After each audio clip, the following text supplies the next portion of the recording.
Silakan, Bang. Nah, saya bukan dari Malaysia, saya Indonesia. Nah, saya mau tanya gini, eh, Allah itu kan menciptakan, maksudnya waktu yang saya baca kan, Nabi Muhammad kan bersabda itu ada 124.000 nabi ya. Terus pertanyaan saya, apakah nabi-nabi ini maksud saya gini, ini kan asumsi saya aja ini kan. Apakah nabi-nabi ini termasuk disebarkan ke ke seluruh dunia gitu kan? Nah, itu pertanyaan saya yang pertama. Yang kedua, pertanyaan saya, jika saya umpamanya mualaf kan, terus istri saya nggak mualaf, terus bolehkah kami satu rumah? Sebenarnya pertanyaan ini udah saya tanyakan ke Ustadz, ada mama angkat saya yang beragama Muslim. Katanya sih boleh, cuma itu tetap zina. Apakah pakai tenggat waktu atau gimana atau seperti apa? Gimana ya? Soalnya saya itu sangat mencintai istri saya sama anak-anak saya. Cuma di pihak lain saya sangat cuma sangat percaya sama Islam. Kalau pertanyaan saya ada yang kurang salah atau gimana, tolong diluruskan. Pertanyaan saya sih seperti itu aja sih. Terima kasih. Gurunda, Tafadhol mungkin. Cek. Oke, sambil nunggu yang lain ya. Mengenai masalah nabi, para nabi, ya kita pahami dulu Pak, di dalam konsep Islam itu yang namanya nabi adalah seorang yang menerima wahyu dari Allah tapi dia tidak memiliki umat atau dia tidak berdakwah kepada umat. Mendapat wahyu namun untuk dirinya sendiri, dia terselamatkan. Itulah yang dipilih oleh Tuhan. Nah, ada juga rasul. Kalau rasul itu adalah yang diutus oleh Allah lalu dia berdakwah, ada umat. Kami tidak ada diajarkan, diperintahkan untuk mengetahui seluruh jumlah. Mereka dari sekian banyak, maksudnya mengetahui nama-nama ya, dari 124.000 nabi tersebar di muka bumi ini, kami tidak dituntut. Karena disitulah hanya dikabar para utusan Allah itu ada yang dikisahkan, dijelaskan di dalam Al-Quran, dan ada juga yang tidak dijelaskan. Maka kami akan terfokus kepada tokoh yang dijelaskan. Dari sekian banyaknya, kami tidak tahu dari 124.000 itu, apalagi untuk kapasitasnya seorang nabi. Karena nabi ada 124.000, sementara utusan rasul ada 313. Yang kami ketahui yang harus diketahui sesuai dengan yang tertulis di Al-Qur'an, yaitu ada 25. Kan gitu. Pada prinsipnya dari semua itu adalah mendapat wahyu, poin utamanya menyembah Allah Subhanahu wa taala, menyembah satu Tuhan. Nah, itu poinnya, Pak. Bagaimana kita harus menuntut dari sekian banyak kalau esensinya semua sama gitu. Dari sekian banyak pun yang 25 tokoh pun belum tentu kita sudah paham semua dari semua tokoh itu. Insya Allah ketika dalam kaidah memahami yang disebutkan di dalam Al-Quran, maka kita cukup mewakili dari sekian banyak yang tidak disebutkan. Nah, kembali lagi kalau masalah tadi pernikahan beda agama, ya kondisi beda agama dalam berumah tangga, ya memang kita tahu Pak, ada yang kita cintai, tapi ingat pilih mana gitu kan, sang pencipta atau pasangan kita. Karena dalam hadis Nabi mengatakan, juga menjelaskan, orang yang akan merasakan manisnya keimanan, manisnya orang mengucapkan 2 kalimat syahadat adalah mereka memilih Allah yang diutamakan daripada selain Allah. Kan gitu poinnya. Oh, orangnya udah nggak ada ya?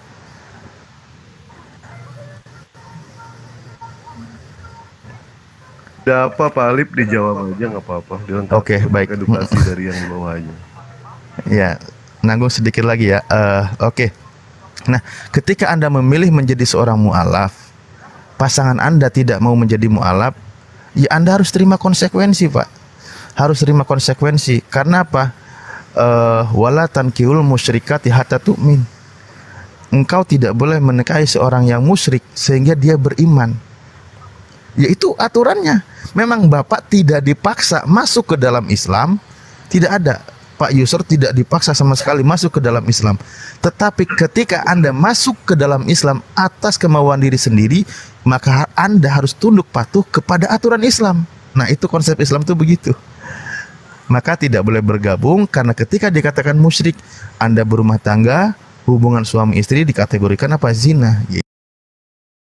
Itu tidak sah. Ya, mungkin dilanjut. Biasanya ahli dalam meramu kata Kang Dewa.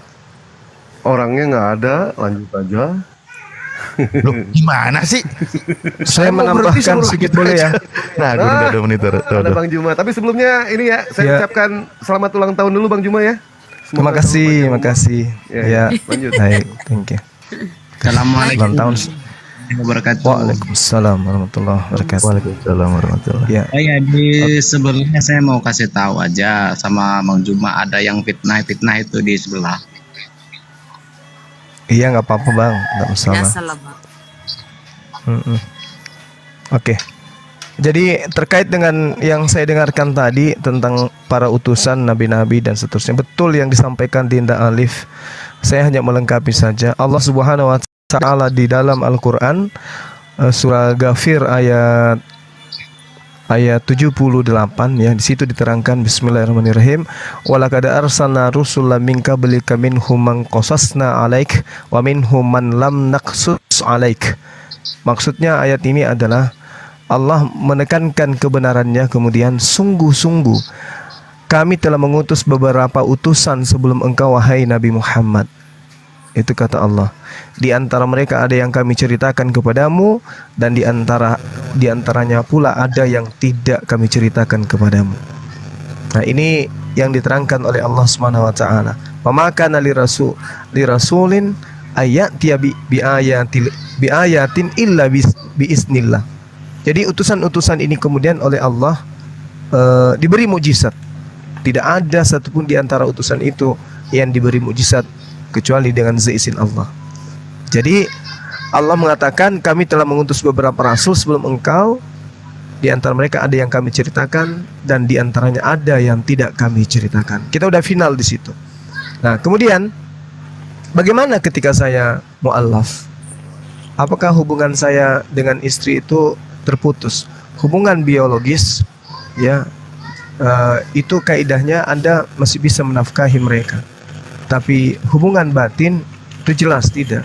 Islam, ketika orang masuk Islam, maka usaha yang didapatkan di dalamnya adalah bagaimana mereka menjadi muslim. Muslim berarti berserah diri kepada perintah. Jadi segala aspek yang kemudian diperintahkan oleh Allah ketika menjadi Islam, ya ditaatin. Ketaatan kita mengantar kita kepada predikat sebagai seorang muslim. Nah, berbeda dengan kaidah yang ada di dalam agama sebelum atau agama saudara sekarang. Nah, di situ diterangkan misalnya di dalam kitab apa itu ya? Di dalam Lukas ya. Dalam Lukas 14 nomor 25 apa 26 itu? 26 dikatakan begini. Jikalau ada seorang yang datang kepadaku dan dia tidak membenci bapaknya, ibunya, istrinya, anak-anaknya, saudara-saudaranya, baik laki bahkan nyawanya sendiri, ia tidak dulu. Kalau tidak membenci ibu, tidak membenci ayah, maka dia tidak bisa menjadi muridku. Itu kata Lukas. Konon itu pengakuan Yesus. Jadi untuk menjadi pengikut Yesus harus membenci orang tua, anak, dan istri. Itu yang ada tertulis. Tapi kewajiban untuk menjelaskan ini adalah teman Kristen. Bedanya di Islam, Allah Subhanahu wa taala mengajarkan wa in jahadaka ala antus rikabi ma laisa laka bihil ilmi. Gitu ya, Dek ya. Fala tuti'huma wa sahibuhuma fid dunya ma'rufan. Nah, gitu ayatnya. Jadi kita umat Islam itu diwajibkan kemudian berbakti kepada kedua orang tua. Kaidahnya, jika keduanya memaksamu untuk mempersekutukan aku dengan sesuatu yang engkau tidak tahu atau tidak mempunyai ilmu tentang itu, maka janganlah engkau menaati kedua orang tuamu. Tapi perintahnya kemudian apa? Perintahnya kemudian apa? Fala tuti'uhuma wa sahibuhuma fid dunya ma'rufan. Nah, kemudian Allah mengatakan, pergaulilah, berhubunganlah dengan kedua orang tuamu di dunia dengan baik, dan ikutilah jalan orang yang kembali kepadaku. Nah ini jelas nih. Jadi perintah ke umat Islam ketika mereka mu'alaf, orang-orang yang mu'alaf meninggalkan masuk ke Islam, apakah mereka diperintah untuk membenci orang tua? Tidak. Di Islam itu mengatakan, maka lakukanlah perbuatan yang baik, jalinlah hubunganmu dengan baik, pergaulilah mereka dengan baik, kedua orang tuamu itu, selama mereka tidak mengajarkan engkau untuk musyrik, untuk syirik. Subhanallah. Kalau di agama lain, ya tidak boleh menjadi pengikut kalau tidak membenci ayah dan ibu, bahkan istri, bahkan anak sendiri. Tidak bisa jadi muridnya Yesus. Itu yang tertulis. Entah seperti apa nanti pastor dan pendeta untuk melilit lidahnya supaya tidak kena kepada poin itu. Yang pada intinya kemudian bahwasanya ketika saudara saya ini tadi mu'alaf, maka kewajiban biologisnya itu dalam hal membiayai bisa Anda lakukan sebagai kewajiban Anda sebagai orang tua, bisa sebagai orang tua kepada anak Anda, bisa mau memberikan infak sedekah kepada mantan istri Anda juga boleh. Tetapi hal kewajiban persetubuhannya itu sudah tidak ada, karena itu jatuhnya ke zina. Nah, itu. Jadi apakah Anda lebih tunduk kepada syahwat Anda atau tunduk kepada aturan Allah? Ya itu pilihan. Kalau Anda tunduk kepada perintah Allah berarti Anda muslim.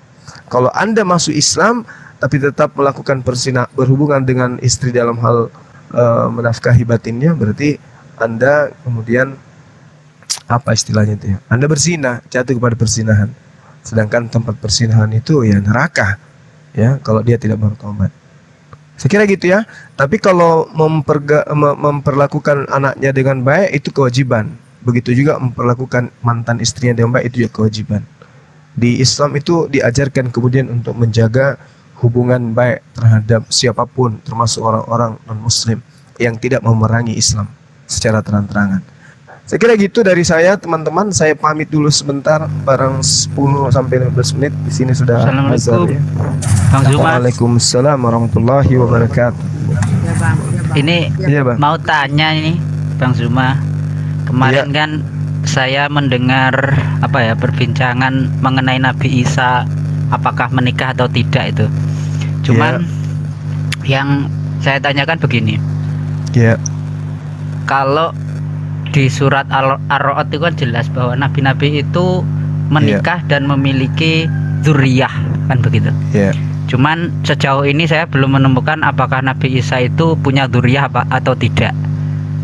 Pertanyaannya, apakah dulu itu Nabi Isa sudah menikah atau nanti ketika sudah turun lagi baru menikah dan mempunyai dzurriyyah? Karena di surat Ar-Ra'd itu kan jelas, innallaha ta'ala lam yadhkur fi kitabihi minal anbiya'i illal muta'ahhilin, kan gitu. Ar-Ra'd ayat 38 ya. Keliru. Bukan Iya. Walaqad arsalna rusulan min qablika wa ja'alna lahum azwaja wa dzurriyyah wa dzurriyyatan. Itu kan jelas ya, rasul-rasul sebelum engkau Muhammad itu kan menikah. Lah pertanyaannya, apakah menikah itu dulu atau nanti ketika Nabi Isa turun untuk kedua kalinya itu? Jawab ya. Oke, baik. Ya. Sebagian ulama mentafsirkan bahwa pernikahan Nabi Isa alaihissalam itu nanti setelah ia datang untuk yang kedua kalinya.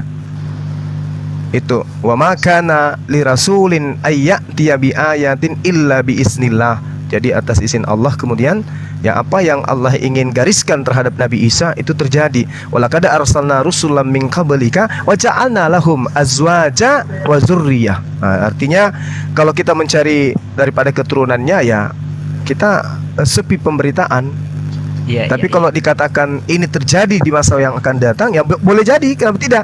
Tapi inti daripada ayat ini menerangkan bahwa Nabi dan Rasul apapun kedudukannya datang kepada umat manapun, Allah menggariskan mereka beristri dan mereka memiliki keturunan. Gugur ketuhanan di situ. Mau dia sudah nikah atau akan menikah, gugur ketuhanannya. Dan kita tidak punya kewajiban mutlak untuk dia atau dia belum menikah, yang pasti memiliki keturunan, gugur ketuhanan di sana. Karena mustahil satu Tuhan kemudian manusia menjadi Tuhan, kemudian Tuhan memiliki istri dan keturunan. Saya kira begitu, Bung, saudaraku yang baik hati Al-Kemi. Saya pamit dulu untuk Assalamualaikum. dulu asar. Waalaikumsalam warahmatullahi wabarakatuh.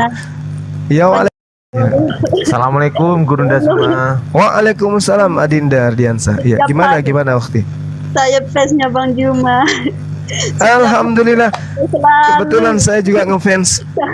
Iya, saya sama Romai Rama. Iya, alhamdulillah. Ya gimana? Masya Allah. Setiap hari saya suka sangat dengar Bang Juma.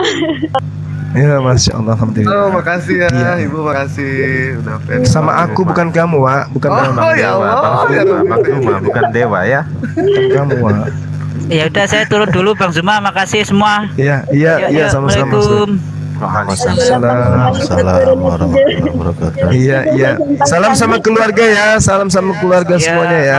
Makasih. Oke. Iya, Oke, baik. Bang Teman-teman, Juma adik-adik sekalian. Iya, Ukti. Iya.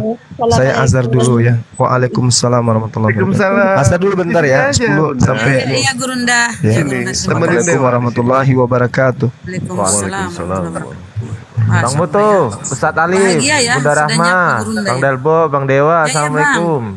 Waalaikumsalam. Assalamualaikum warahmatullahi wabarakatuh. Bang Mutu kemana nih? Ya kalau apa ya?